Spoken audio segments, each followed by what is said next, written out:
करता हूं। और साथियों, जैसा कि आप सबको विदित है कि हम लोग इस उपचुनाव की बेला में यहां पर एकत्रित हुए हैं। मेरी दीदी ने अपनी बेटियों को और बेटे को पढ़ाया और आज हमको ये कहते हुए गर्व महसूस होता है कि हमारी वो दो भांजियां डॉक्टर हैं और अल्मोड़ा महिला चिकित्सालय में अपनी सेवाएं दे रही हैं, क्योंकि उनके रगों में भी भंडारियों का खून है। वो अपने कर्तव्यों को जानते हैं। और मेरे पिताजी ने भी जब मुख्यमंत्री थे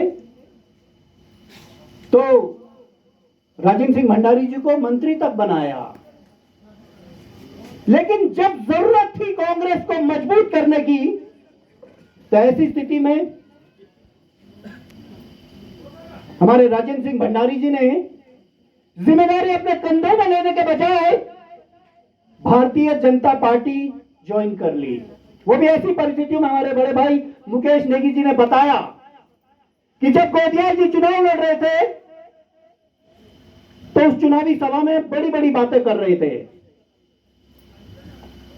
और मंच से ऐलान कर रहे थे कि भारतीय जनता पार्टी के लोग कांग्रेस के लोगों को प्रलोभन दे रहे हैं, 25-25 करोड़ रुपए ऑफर कर रहे हैं अपनी पार्टी में आने के लिए, और दावे के साथ सीना ठोक करके कह रहे थे कि मैंने भारतीय जनता पार्टी का वो ऑफर ठुकरा दिया।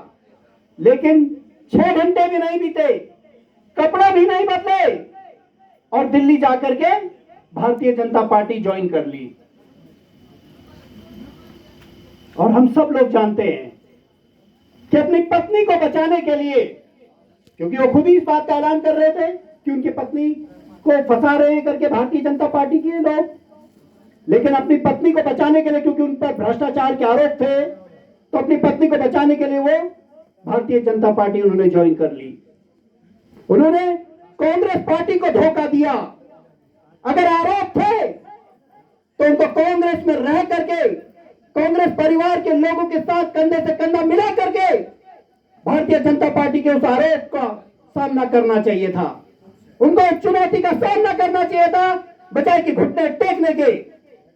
लेकिन आप सब लोग जानते हैं कैसे उन्होंने धोखा दिया।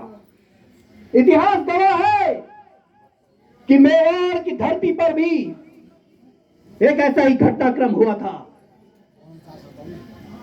जयचंद ने भी धोखा दिया था, मेवाड़ को जयचंद ने धोखा दिया था।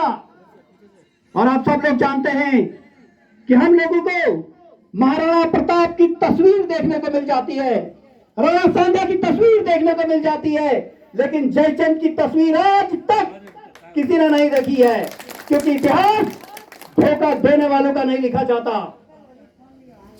कई बार छोटे छोटे बच्चे जब इतिहास पढ़ते हैं तो उनको भी आश्चर्य होता है कि जयचंद दिखता कैसे होगा, लेकिन आज इस मंच के माध्यम से मैं बताना चाहता हूं कि वो जयचंद की तस्वीर कुछ कुछ राजेंद्र भंडारी से मिलती हुई होती होगी, क्योंकि जो धोखेबाज व्यक्ति होता है वो कई तरह के प्रपंच, कई तरह के बहाने, कई तरह के अपने तर्क देने की कोशिश करता है। लेकिन अब ये जनता को फैसला लेना है कि आज वो एक ऐसी पार्टी के साथ खड़े हैं जो हमेशा से झूठ बोलती है, और हमको कोई दूर जाने की जरूरत भी नहीं है।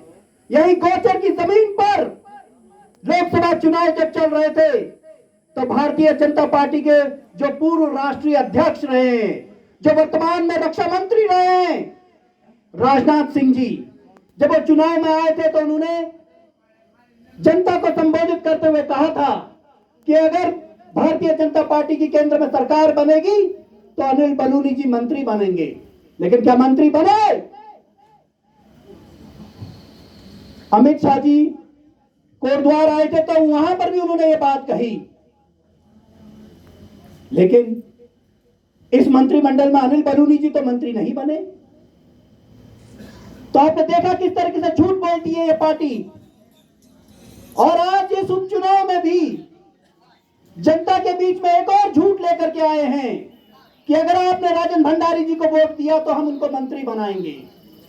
तो कैसे भरोसा करे जनता, जब 2 महीने पहले ही इनके बड़े बड़े नेता जनता के सामने झूठ बोल चुके हैं और आज ये झूठ का पर्दाफाश भी देख चुके हैं, तो अब मुझे लगता है कि जनता उनके झूठ में आने वाली नहीं है।